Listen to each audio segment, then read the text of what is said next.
আসসালামু আলাইকুম। Engineer next বিডিতে আপনাদের সবাইকে স্বাগত। ডিপ্লোমা ইঞ্জিনিয়ারদের জন্য সামনেই কিন্তু অনেকগুলো পরীক্ষা। আর আপনারা জানেন, জিকে অংশে এমন কিছু টপিক থাকে যেখান থেকে ১-২ মার্ক একদম নিশ্চিতভাবেই কমন পড়ে। তো আজকে আমরা ঠিক এমনই একটা টপিক নিয়ে কথা বলবো, জুলাই জাতীয় সনদ 2025। আমরা এটা এমনভাবে বুঝবো যেন শুধু প্রিলিমিনারি পরীক্ষায় না, ভাইভা বোর্ডেও একদম কনফিডেন্টলি উত্তর দেওয়া যায়। তাহলে আর দেরি না করে চলুন সরাসরি মূল আলোচনায় যাওয়া যাক। কিভাবে এই জুলাই জাতীয় সনদ ২০২৫ টপিকটা ভালোভাবে বুঝে পরীক্ষায় আমাদের ১ থেকে ২ নম্বর আমরা নিশ্চিত করতে পারি।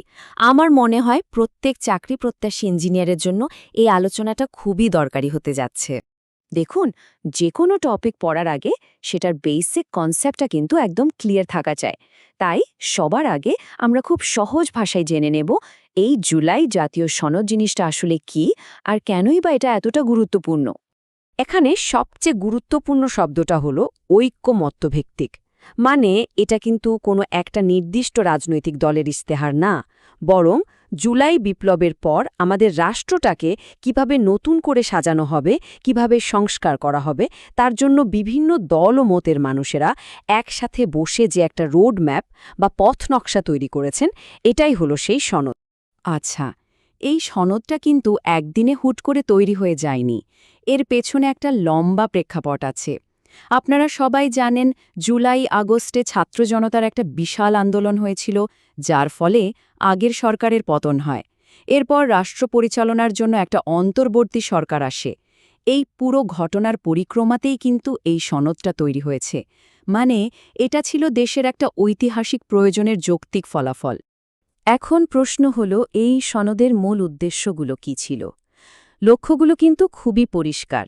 যেমন, ভবিষ্যতে যেন আর কোনো স্বৈরাচার ফিরে আসতে না পারে সেটা নিশ্চিত করা, বিচার বিভাগ আর প্রশাসনকে সব রকম রাজনৈতিক প্রভাব থেকে মুক্ত রাখা, আর সবচেয়ে বড় কথা হল নির্বাচন ব্যবস্থার সংস্কার করে মানুষের ভোটের অধিকারকে সুরক্ষিত করা। মোট কথা, এর মূল লক্ষ্যই ছিল একটা শক্তিশালী আর নিরপেক্ষ রাষ্ট্রীয় কাঠামো বানানো। চলুন এবার আমরা সেই পয়েন্টগুলো দেখব যেগুলো সরাসরি প্রিলিমিনারি পরীক্ষার এমসিকিউ হিসাবে চলে আসতে পারে। এই তথ্যগুলো কিন্তু একদম মুখস্থ রাখতে হবে। পরীক্ষার জন্য সবচেয়ে গুরুত্বপূর্ণ তথ্যের মধ্যে একটা হলো তারিখ। এই তারিখটা কোনোভাবেই ভোলা যাবে না। ১৭ই অক্টোবর ২০২৫। ঠিক এই দিনেই জুলাই জাতীয় সনদ আনুষ্ঠানিকভাবে সই করা হয়। এটা বাংলাদেশের ইতিহাসে একটা মাইলফলক।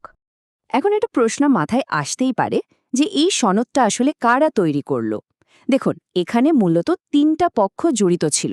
এর খসড়া তৈরি আর আলোচনা, এই মূল কাজটা করেছে জাতীয় ঐক্যমত্য কমিশন। পুরো প্রক্রিয়াটাতে সাপোর্ট দিয়েছে অন্তর্বর্তী সরকার, আর প্রধান উপদেষ্টা হিসেবে পুরো ব্যাপারটার নেতৃত্ব দিয়েছেন ড মোহাম্মদ ইউনুস। পরীক্ষার জন্য এই ৩টা নামে কিন্তু খুব জরুরি। এই যে রাষ্ট্র সংস্কারের কথা বলা হচ্ছে, এটা মূলত ৩টা পিলারের উপর দাঁড়িয়ে আছে। প্রথমটা হলো সাংবিধানিক সংস্কার, মানে সংবিধান সংশোধন করা। দ্বিতীয়টা হলো একটা নিরপেক্ষ তত্ত্বাবধায়ক সরকার ব্যবস্থা ফিরিয়ে আনা, যাতে নির্বাচন সুষ্ঠু হয়। আর ৩ নম্বরটা হলো পুরো নির্বাচনী সিস্টেমে একটা বড় পরিবর্তন আনা। তো আমরা তো মূল বিষয়গুলো জেনে নিলাম। এখন চলুন দেখি এই তথ্যগুলো ব্যবহার করে কিভাবে এমসিকিউ আর ভাইভা বোর্ডের প্রশ্নের উত্তর দেওয়া যায়। চলুন কয়েকটা সম্ভাব্য এমসিকিউ দেখে নিই। ধরুন পরীক্ষায় প্রশ্ন আসলো, জুলাই জাতীয় সনদ অনুযায়ী নির্বাচনকালীন সরকার ব্যবস্থা কোনটি? এর উত্তর কি হবে? একদম ঠিক, উত্তর হবে নির্দলীয় তত্ত্বাবধায়ক সরকার। এটা কিন্তু খুবই সম্ভাব্য একটা প্রশ্ন। আরেকটা খুব গুরুত্বপূর্ণ প্রশ্ন হতে পারে, এই যে সংবিধানে বড় বড় পরিবর্তন আনার কথা বলা হচ্ছে, এটা কিভাবে বাস্তবায়ন করা হবে? উত্তরটা মনে রাখবেন, গণভোটের মাধ্যমে। তার মানে দেশের সাধারণ মানুষই ভোট দিয়ে চূড়ান্ত সিদ্ধান্তটা নেবে। ক্ষমতার ভারসাম্য আনা কিন্তু এই সনদের একটা বড় উদ্দেশ্য। তাই পরীক্ষায় যদি প্রশ্ন আসে সনদের একটি মূল লক্ষ্য কী, এর একটা ভালো উত্তর হতে পারে প্রধানমন্ত্রীর ক্ষমতাকে নির্দিষ্ট করা এবং সীমিত করা, যেন ক্ষমতাটা এক জায়গায় কেন্দ্রীভূত না হয়ে যায়। এই জায়গাটাতে একটা সূক্ষ্ম পার্থক্য আছে, যেটা নিয়ে পরীক্ষায় কনফিউশন হতে পারে। খেয়াল রাখবেন, সনদের খসড়া বা ড্রাফট তৈরির মূল দায়িত্বে ছিল জাতীয় ঐক্যমত্য কমিশন, আর অন্তর্বর্তী সরকার পুরো প্রক্রিয়াটাকে বাস্তবায়নে সাহায্য করেছে মাত্র। আর যদি প্রশ্ন আসে এই সনদ কোন ঘটনার প্রেক্ষাপটে তৈরি হয়েছিল? উত্তরটা খুবই সোজা। জুলাই অগস্ট ২০২৪-এর যে ছাত্র জনতার আন্দোলন হয়েছিল তারই প্রতিক্রিয়ায়। ওই আন্দোলনটাই কিন্তু রাষ্ট্র সংস্কারের এই পথটা তৈরি করে দিয়েছিল। এবার আসি ভাইভার কথায়। ভাইভা বোর্ডে যদি জিজ্ঞেস করা হয় আপনি কিভাবে উত্তর দেবেন, দেখুন স্ক্রিনে দেওয়া উত্তরটা কিন্তু একদম পারফেক্ট। এটা ছোট, প্রফেশনাল এবং শেষে আপনি একজন ইঞ্জিনিয়ার হিসেবে আপনার দৃষ্টিকোণ থেকে বিষয়টাকে মেধার সাথে যুক্ত করে দিয়েছেন। এটা পরীক্ষকের উপর খুব ভালো একটা ইমপ্রেশন ফেলবে।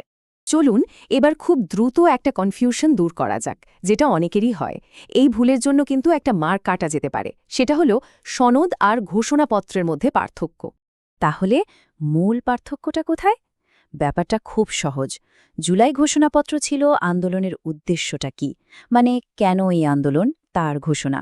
আর জুলাই জাতীয় সনদ হলো সেই উদ্দেশ্যগুলো কিভাবে বাস্তবায়ন করা হবে তার একটা বিস্তারিত অ্যাকশন প্ল্যান বা কর্মপরিকল্পনা। একটা হলো চেতনা, আর একটা হলো সেই চেতনার বাস্তবায়ন। তো আলোচনা শেষ করার আগে একটা প্রশ্ন রেখে যাই। রোডম্যাপ তো তৈরি হলো, কিন্তু এর সফল বাস্তবায়নের পথে সবচেয়ে বড় চ্যালেঞ্জটা কি হতে পারে বলে আপনাদের মনে হয়? আসলে পরিকল্পনা বোঝাটা তো প্রথম ধাপ, কিন্তু আসল পরীক্ষাটা হবে এর বাস্তবায়নে। আজকের আলোচনা যদি আপনাদের প্রস্তুতিতে একটুও সাহায্য করে, তাহলে অবশ্যই ইঞ্জিনিয়ার নেক্সট বিডিকে ফলো করবেন। এখানে ডিপ্লোমা ইঞ্জিনিয়ারদের সব চাকরির খবর আর পরীক্ষা প্রস্তুতির জন্য এমন আরও অনেক বিশ্লেষণ পাবেন। আমাদের সাথে থাকুন, শিখুন আর আপনার ক্যারিয়ার গড়ুন। ধন্যবাদ।